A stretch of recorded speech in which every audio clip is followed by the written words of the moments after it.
Live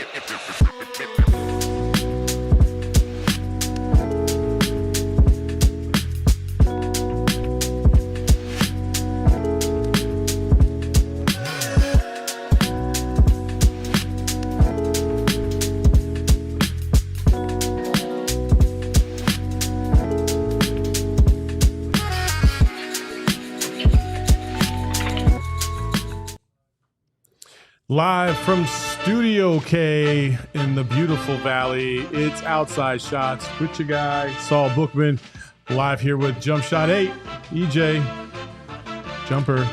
What's up, buddy? Oh, I was tweeting out something that you just sent out before the doggone show starts. I mean, like right now, actually. I think you do it on purpose. I do. You know, I sometimes I just say, you know what? How can I fuck with Eddie today? And I do a pretty good job of it, I think. I didn't want to start the show with my glasses on. I wanted to look debonair. Well, I mean, somebody gave you a countdown. Not debonair, debonair. Somebody gave you a countdown?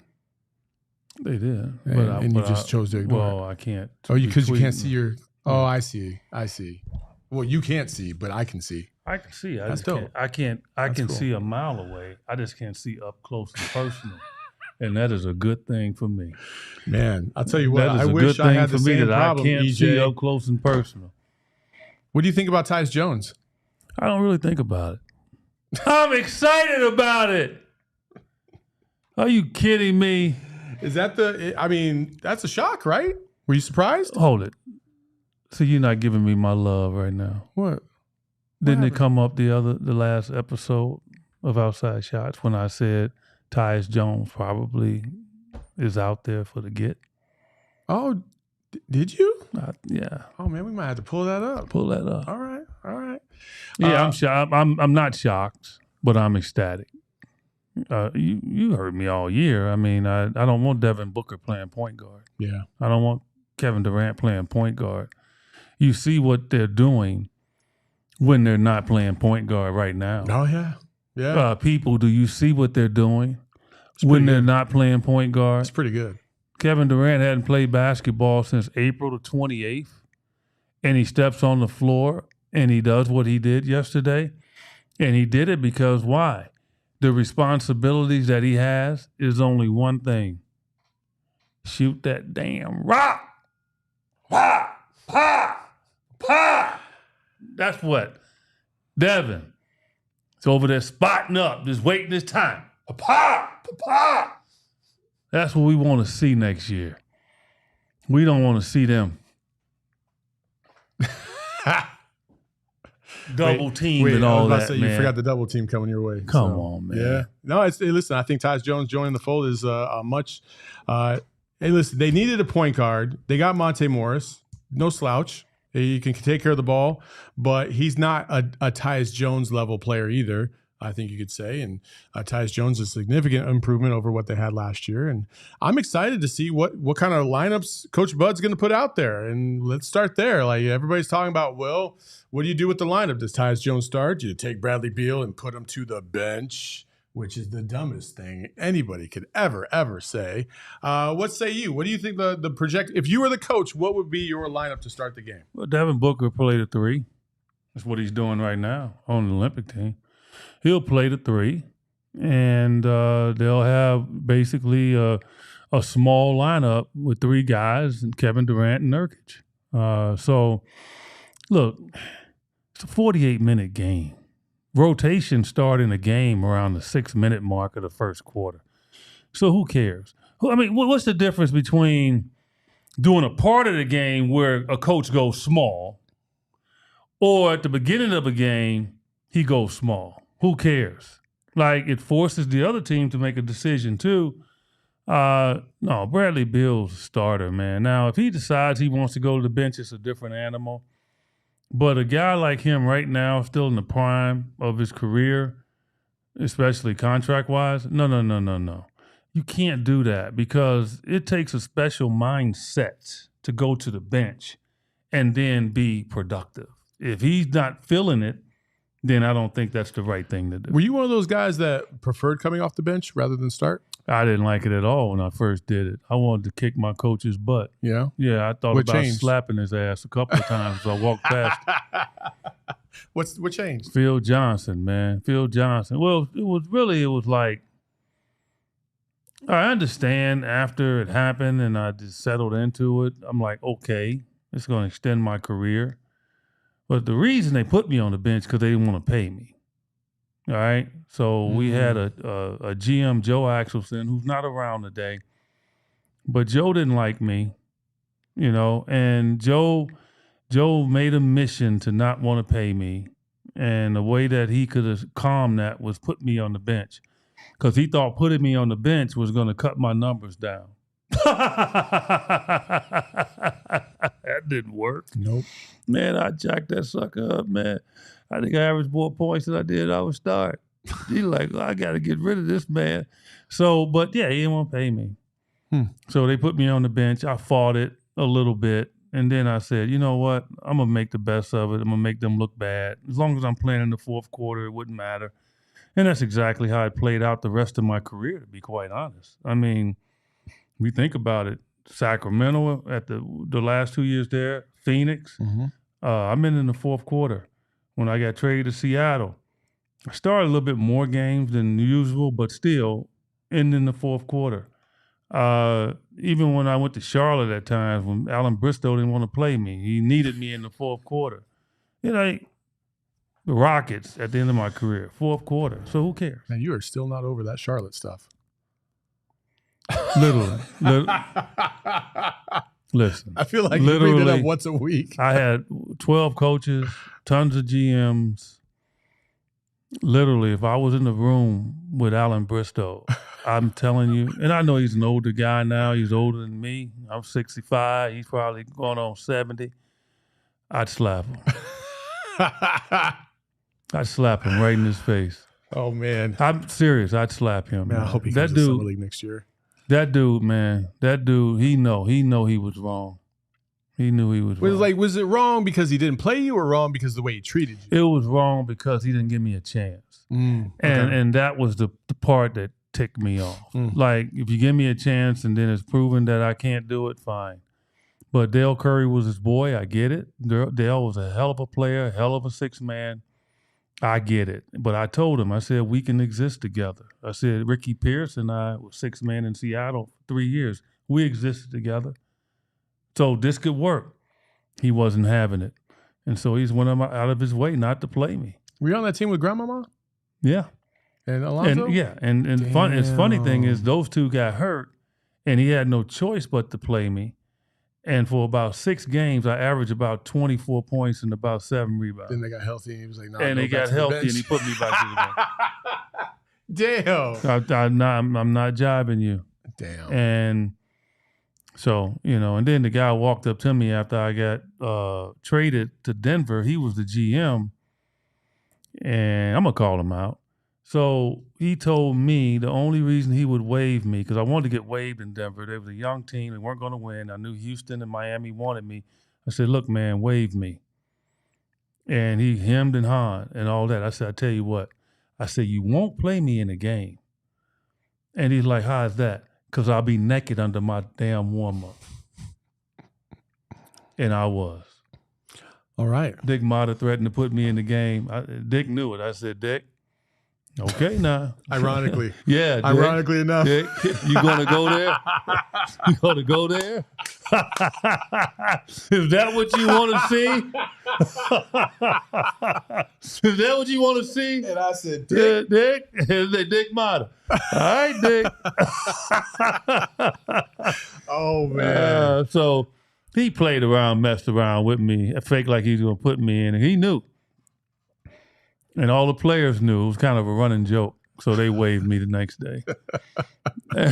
And then Alan Bristow said, well, you're going to make extra money because they're going to sign you and then we still owe you. Why don't you donate some of that? I said, yeah, I'll do that. So about 2 weeks later, I'm playing with the Rockets and I'm out there warming up and he walks over. Hey, Eddie, how you doing? He's like, well, did you take care of that, what you said? I said, man, if you don't get out of my face, I swear I slapped the stew out of you. And he turned around and walked about his business. Like, it just, that's just hitting stuff. in the league that you would never know. Yeah. I gave you a little bit of it. I love that. I love that. But yeah, so no, I'm not an Alan Bristow fan. I got you. Now, pray for him and his family. I don't want any ill will to Alan Bristow, but I don't like him. All right. Well, it's all right. You don't got to like everybody. I think Hello in the chat said, EJ is to Charlotte as Jordan is to Isaiah Thomas. It's probably true. I think there's a lot of animosity between both of those. We got a super chat from Michael Ramirez. He said, Eddie, can you get in the lab with Ryan Dunn and Oso? Teach them what silky smooth jumper and the corner three. You were money from the corners. I was money from everywhere. I know you're being nice and you wanted to hit. No. It wasn't a place on the court. EJ wasn't potent, okay? And I ain't bragging. It's a fact. Look it up. But if he came to me and asked for advice, I would give it to him. But I wouldn't go out of my way. They got 50 coaches over there. Let them do their job. Yeah. But if he came to me and he asked a question, if Budenholzer came to me and asked me to, maybe check him out and work with him, of course I would. Love it. Michael Ramirez also earlier asked if I went to Corona. No, I absolutely the opposite of Corona. I went to Marcos Deniza, much better school when I was there against Corona. So were you like valedictorian? No, why would valedictorian? No, I mean I was lucky to graduate high school. To be honest with you, you didn't graduate from high school. I did. I was just lucky to do it because I didn't really care about school when I was in school. I didn't really care about school until about. I don't know. When I was in the military, then I was like, maybe I should have taken that. What did your parents think about that? My parents, are we going to get personal right now? No. I mean, my parents weren't around. Well, they weren't around. No, they moved to Houston. They left me as a junior in high school just chilling at the crib by myself. Wow. Yeah. Well, they must really trusted you. That's one way to put it. That's one way to put it. There's a lot of kids out there that parents trust them, and I'm sure they're waiting for them to. You had to figure it out. I wish I would have known you in high school. The party was at your house. Oh man, I wish it was a party. It was quite the opposite. It was a sad, sad party if it was. Enslow with a super chat. Fourth quarter with the game on the line. What is the Suns' best small lineup and big lineup? Well, I think the starting lineup is going to be their best lineup. Okay. But Grayson Allen on the floor, you always would love that, right? So they could go small. They can throw KD at center and put Grayson out there, and they'll be ultra small. But I think all those guys are capable of rebounding. Devin can rebound in there. Bradley Beal can rebound in there. So, and Grayson fights like no what. So, hey, that'd be a good lineup. Yeah. I would agree with that. Grayson in the lineup, just a little, or maybe even throw in Royce just because he could shoot the 3-2, and I think they have a lot. Royce or Kogi, I mean, like they got some small guys like that can do things. Like obviously Josh is not going to be knocking down shots, but he can take away shots. Okay. Yeah. So there you go. Victor Tay in the chat. Appreciate you, Victor. That's my homie from back in the day. He's there. Marcos Needs, a class of '98. I was really? 97. That's you know him? He was he was he played a little bit of the open gym. He was a little smaller guy. That's what a little smaller guy, but he got a little bigger towards the end. I saw him putting some weight up. Victor, he's born how old is Victor? Victor would be 43. 42 or 43. I don't know, Victor. That picture you using like you about 20. Why don't you use update picture, man? Don't be faking on the profile. He's always looked younger. He's always looked significantly He doesn't younger. look like that right now. Ain't no way. That dude I looks promise like you he does. I promise you he does. Let me put my glasses on. Man, that picture look like he about 22 years old, man. Good for you, Victor. You know what I'm saying? Like, you age well. Look at that. Man, go and give me an updated profile. That, appreciate you all in the chat as well. Hello's here. Michael's here. Victor's here. We're just getting it started. You can get started by becoming a member of the Inner Circle. The Inner Circle. I was getting distracted by Michael Ramirez. The Inner Circle is where you can get the finest goods, drinks, save on gas, 25 cents off of your first 5 Phillips if you join the Inner Circle just by downloading the app today. You can get 5 free drinks when you do it. And also on top of that, you get hooked up on specials all the time. Weekly, there's all types of deals that come rolling across. Plus, you can enter in the text to win stuff, which is fantastic. And you can get a lot of discounts, prizes. Save yourself 79 cents. You can get a little Polar Pop or a Froster. It's all right there. What's a Polar Pop? What's a Polar Pop? A Polar Pop is like a slushy. Oh, it's like a slushy, Like but an it's on a icy. stick? No, it's in a Oh, cup. okay. See, when you say Polar Pop, like popsicle, it sounds something like that. That's what threw me off. It's you saw popsicle. I thought like soda, like a frozen soda, Yeah. because that's basically what it is. So there we go. Anyway, but if you're a part of the inner circle, instead of paying 79 cents for it, you get it for 69 cents. Nice. There you go. All right. So make sure you download that app. Terms and conditions do apply. See show notes for details. We appreciate Circle K for all the love. And you can see us in the beautiful Studio K. It's fantastic. So joining the circle today. What is Spo talking about? What's he? EJ out here talking shit about guys using younger photos of themselves as avatars. And he's got a picture of him with the Kings on Twitter. That was like 1981. It was, but it was me in a King's uniform, you stoopy. I mean, it's not like it. I mean, everybody knows that's not me now. Look at his photo, though. That's just from like 15 years ago. I know. You look like you auditioning for the Academy Award. Or what's that singing competition? American Idol. Oh, There you please, Idol. Huh. You watched Team USA yesterday? I watched the replay Okay. this morning. I woke up this morning and watched it. I knew what the score was and I knew what happened. Kevin Durant, he's kind of good at basketball. He's a basketball machine, man. Man. Like, think about it. I mean, he hadn't played ball in the game since April the 28th, and he steps on the floor after dealing with an injury, and that environment, pressure-packed, and he's shooting and making shots like he's been around the whole time. That's scary, man. But look, he'll go down as probably the best Olympian ever for basketball. He's the all-time leading scorer right now. So, amazing. 3 of the top 4 games in a opening round or an opening game of the Olympics are owned by Kevin Durant. 3 of the 4 top scoring games, which is phenomenal. Obviously, him, Steph, and LeBron all over the age of 35. The last time an Olympic team had any guy over the age of 35 was way back in the day, and I believe it was John Stockton with the 92 Dream Team. So that's pretty impressive stuff right there. And who's the best player on the Olympic team? Right now? Mm-hmm. Oh, you going to hesitate. I mean, man, you know, I'll give it to you, man. It's LeBron. LeBron's been fantastic. Every time LeBron does something, I immediately have this rejection in my chest of the people that when we were talking about LeBron possibly coming to the Suns, rejecting the idea of LeBron coming to the Suns because they didn't want him on our team. That is the most asinine thing I've ever heard in my life.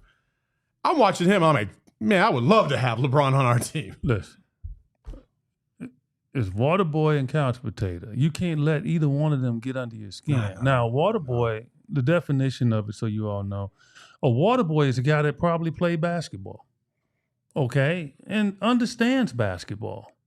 But he doesn't know how to elaborate past just a simple comment, right? So he'll say something, but then he won't explain why he said it. That's a water boy to me. A couch potato is just somebody that just, all they say is like, oh, he's a buster, or he can't play. And you laying on the couch eating a hot dog. You're a nasty, disgusting individual. So that's a couch potato. Okay, so, you know, people that don't want LeBron on the Suns, those are couch potatoes. Strictly couch potatoes, because if they played any kind of nuance of basketball, if they have been involved in any kind of team, there is no way they would fix their mouth if they want their team, the Phoenix Suns, to have a chance to win a title and not want him on the team. And it's not just him. Let's go to a bunch of stars in the league. Jeez. I don't get it. You man. good? No, it's just irritating. You can't let them get under your skin, EJ. Well, the couch potato gets under my skin, not the water boy. That is, I'm going to clip that because that was fantastic. I loved KD's game yesterday. It was just so easy.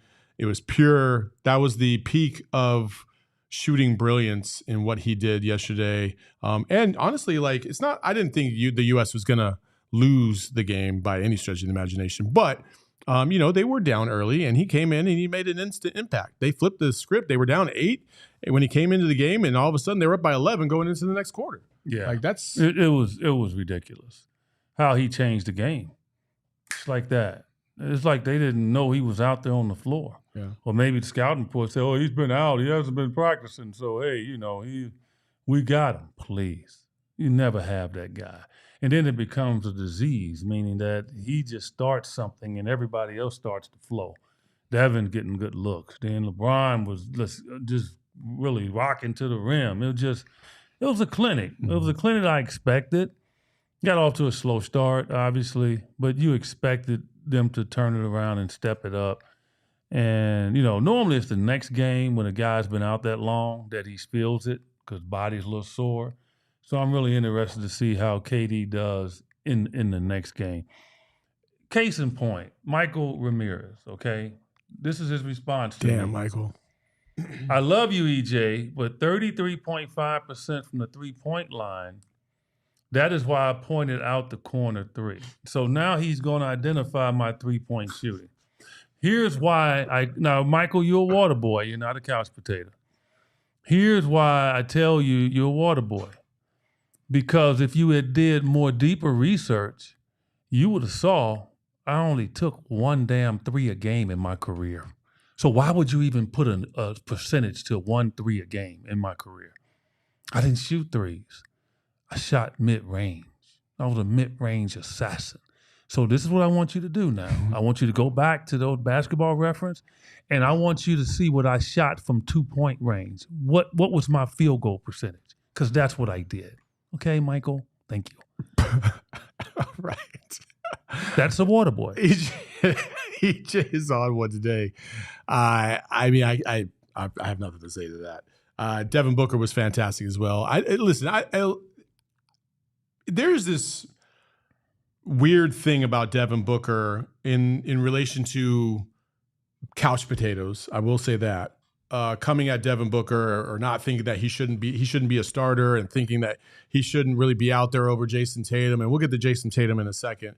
Devin Booker has played very good defense, at times elite defense.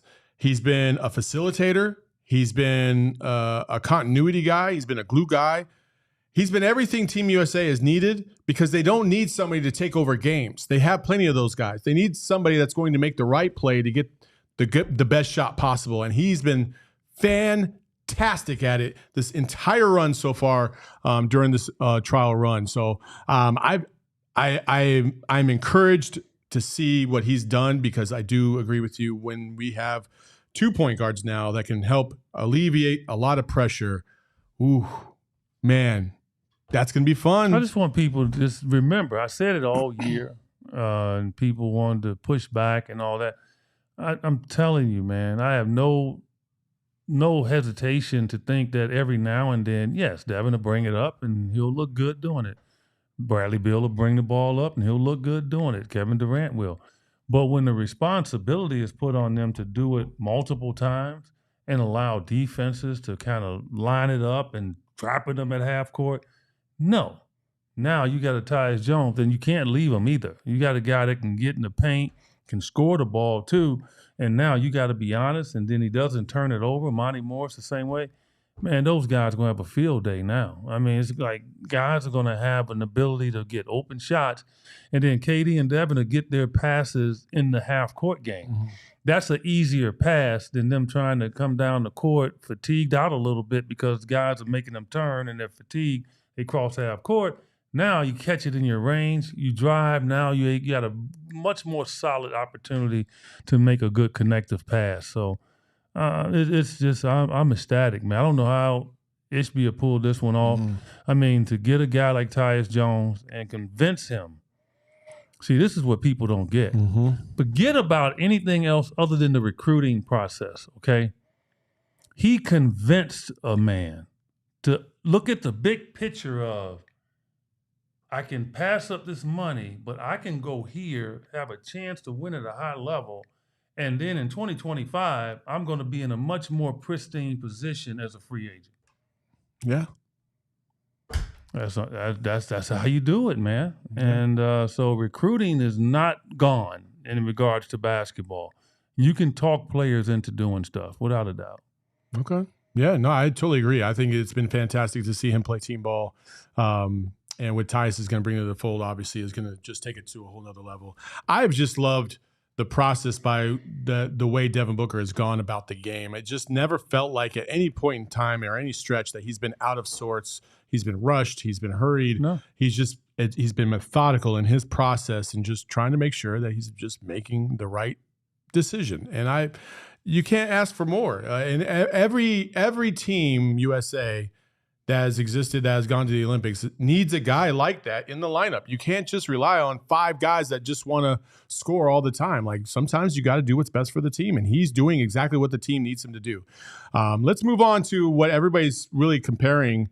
For whatever reason, Jayson Tatum and Devin Booker, one can't exist without the other in the eyes of some Boston fans and some Celtics fans, because they feel like they always got to attack Booker to raise up Tatum, and I don't like it. I don't understand it. The two can coexist. But Jayson Tatum didn't play yesterday, and Steve Kerr acknowledged that was a mistake. However, there's a lot of factors that go into it. Well, he didn't say it was a mistake. He said it was stupid of me. It was stupid, but yeah. Which I insinuate is a mistake, but whatever. Well, he told him before the game he might not play him. So I get you. But, KD coming back, that's a huge factor. Because you got to play him. And then on top of that, Devin Booker has been solid. What are you going to do? Take him out of the starting lineup just because, you want to try and fit Jayson Tatum in there? Jayson Tatum is a completely different player than Devin Booker. I don't know what we're doing here.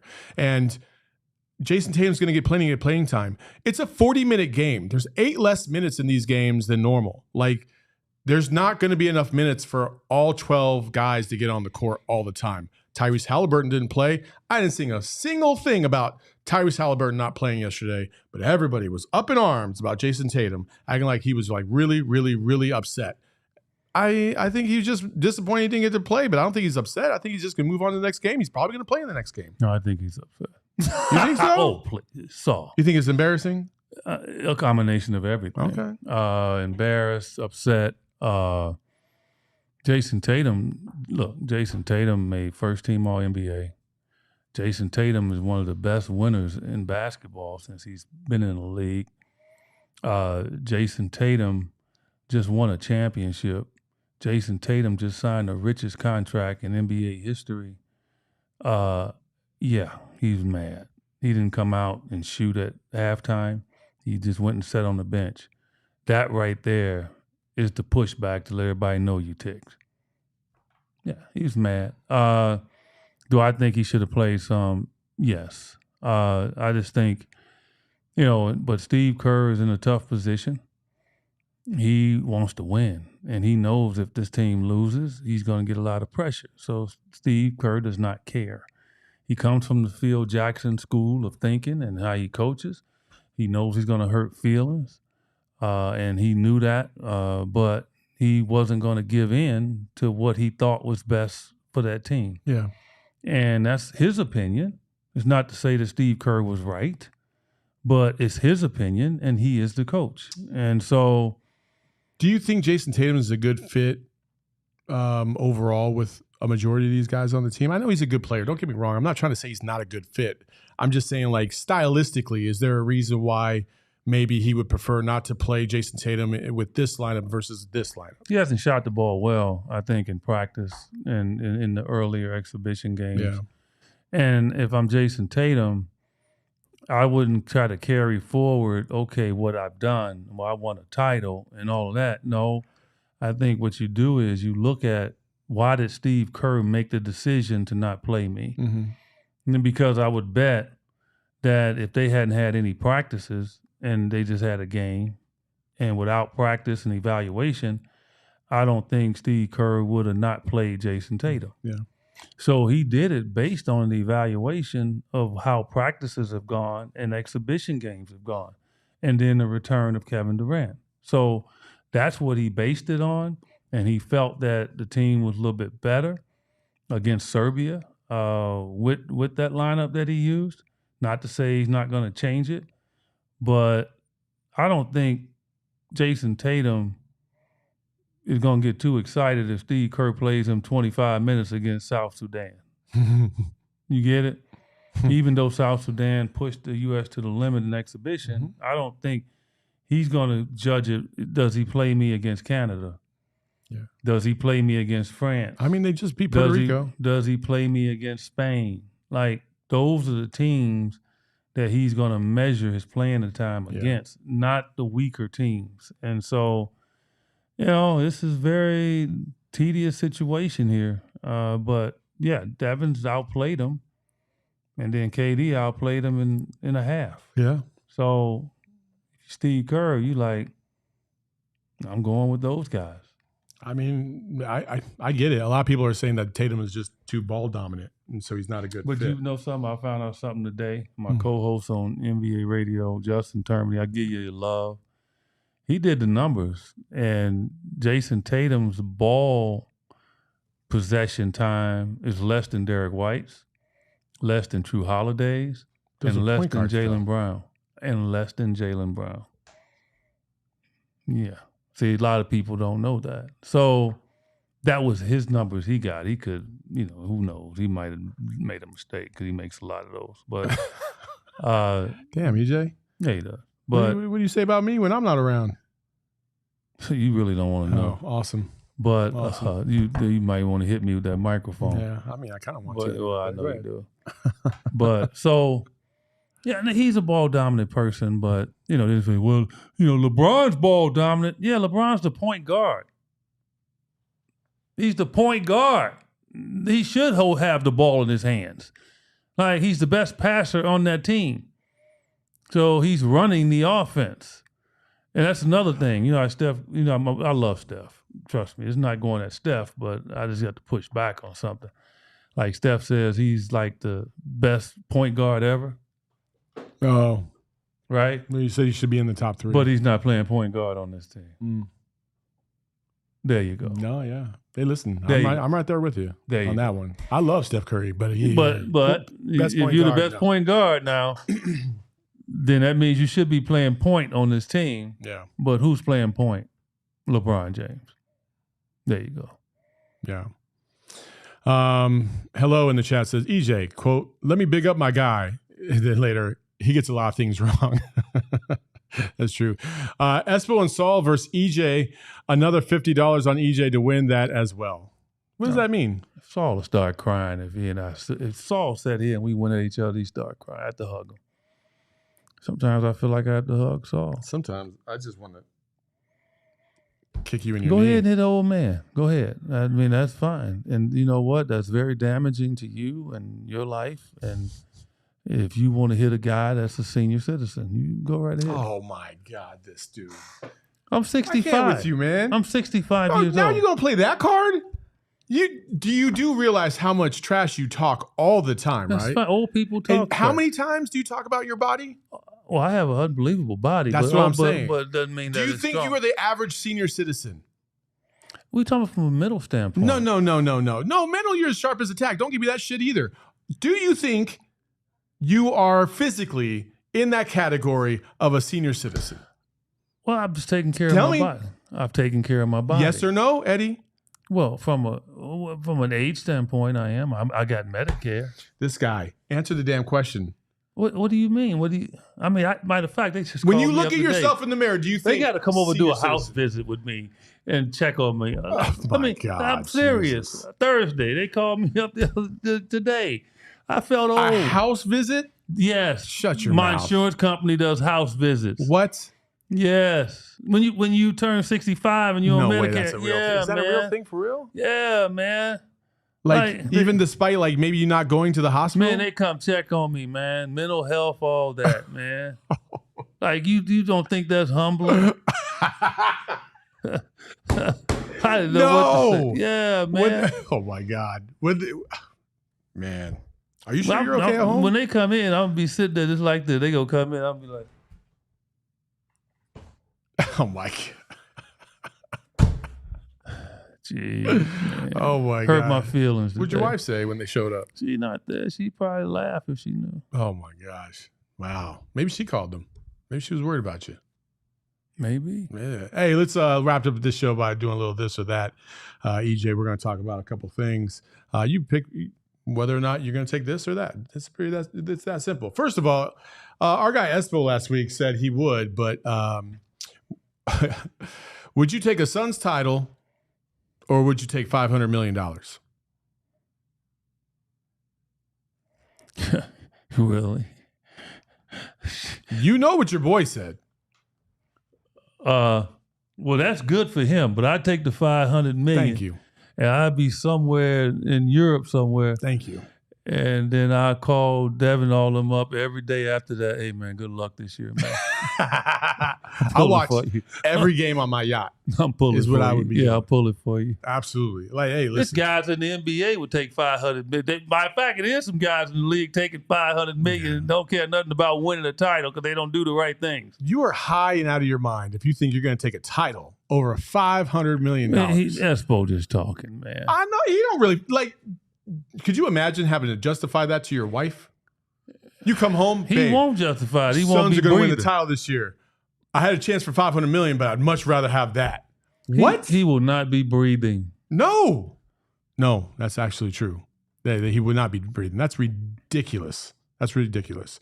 Okay, next one, MJ or Prince? Look, I'm taking Prince, okay? And it's not because, obviously, Michael's unbelievable. I grew up like he and I sing right there. Just love him. But I'm taking Prince.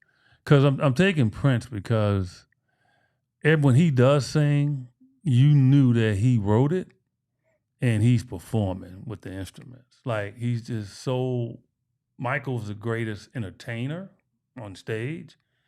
Prince, like, just writing the music, doing the... Prince. Okay. Don't do that again. That octave hasn't been the same since like you were 8. So let's Well, I told you that story about me and Prince drunk in the club. I know. I remember that. Yeah. If you don't know, you got to go back and take a look at our previous Outside Shots episodes because it was quite the story there. Would you rather die in a fire or drown?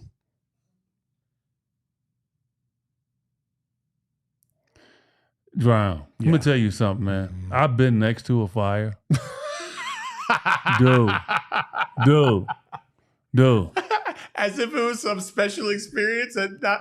I'm gonna give you an example. I'll give you an example, and it's obviously one of those examples. You know, people lost lives, but man, it was a fire in Vegas one time, and people were jumping out their window.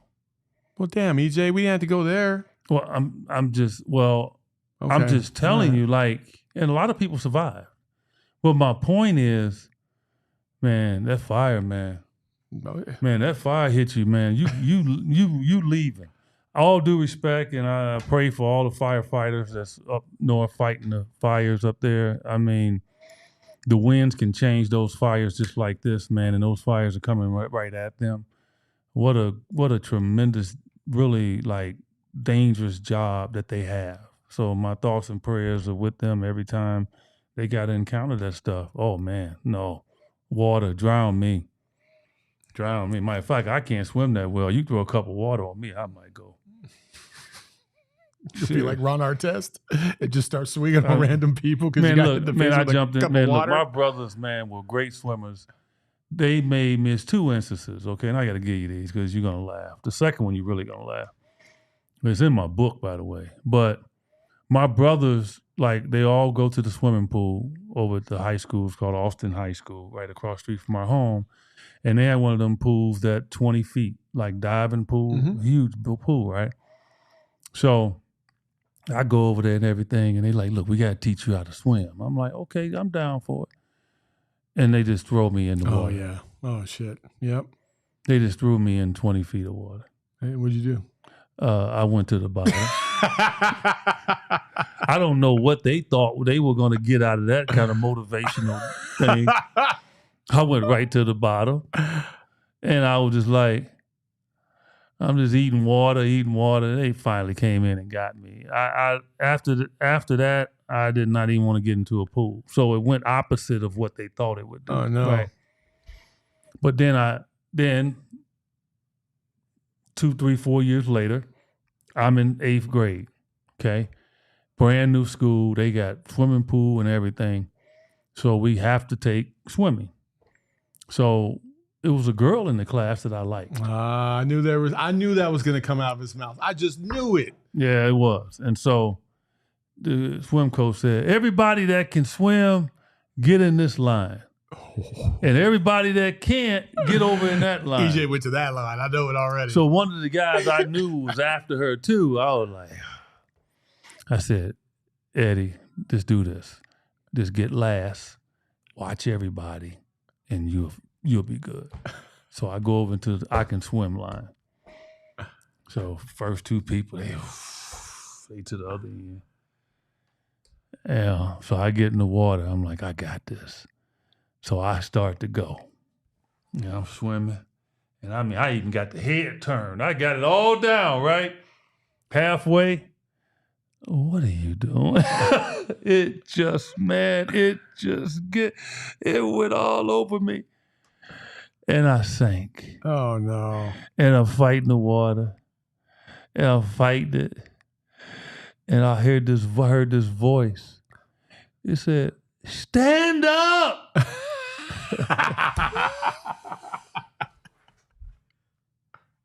I was in 3 feet of water. Oh, no. I'm like 6'2". Oh, man. Man. Damn, EJ. Man, that girl, man. Yeah, I went from being crazy about that girl to just disliking her like no other. Why? Because she it would wasn't come her fault. Oh yeah, but she would walk past me.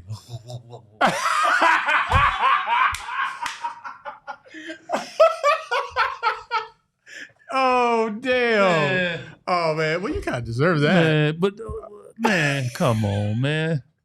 I like, you know what? I told myself, good thing that we didn't have a relationship. Oh, man. Should have been mocking you and your drowning skills to this day. That's too bad. Hello had one that said, I asked people to go free climbing or cave diving. So free climbing on the side of those big ass rocks, mountains, or whatever, or into the hole in the grounds. Which one? I'm absolutely going free climbing. I am not climbing into a tight space underneath the earth. I just saw a video about that yesterday where this kid took a wrong turn in a hole and he ended up dropping and he was head down and it took him like 27 hours to try and get him out. And by the time they got to him, all the pressure because your body doesn't work like that. And all the pressure basically slowly suffocates you. It used to be a torture technique back in the day. People on Camelback Mountain go take the wrong turn, get lost. Nope. So no, I'm claustrophobic, but not crazy. You get it? Mm-hmm. Like, you know, if I can control the release of it, I'm good. Like, so I can sleep with the cover over my head. Some people can't do that. I'm good with that. I can be in close quarters with people because I'm over the top of them, right? But I did get stuck in an elevator with the Suns. And I was stuck in there for an hour and a half. And? It's not a fun feeling. It really isn't. Who were you in the elevator care. with? No one. I was just by yourself? Oh, that's bad. That's bad. Did you establish a pee corner? It's not fun. All I'm gonna tell you, I was like, they had to talk me through it. Seriously. Damn. It's crazy. Well, hey, that was a bleak end to another awesome episode of Outside Shots. Hopefully you can overcome your fears of claustrophobia. Yeah. Like he kind of did. Or not. I'm a little claustrophobic just being in this room next to you. Follow us on at PHNX_Suns. You can follow me at Saul_Bookman. You can follow him at JumpShot8. Bring your hat out, man. Why? You a gangbanger or something? Gangbanger? Yeah, I mean, you got your hat all like this, dude. I didn't do it like this. You too old to have a hat like that. All right. Well, for Pookie, I'm Doughboy. We'll see y'all later. Love y'all. Peace.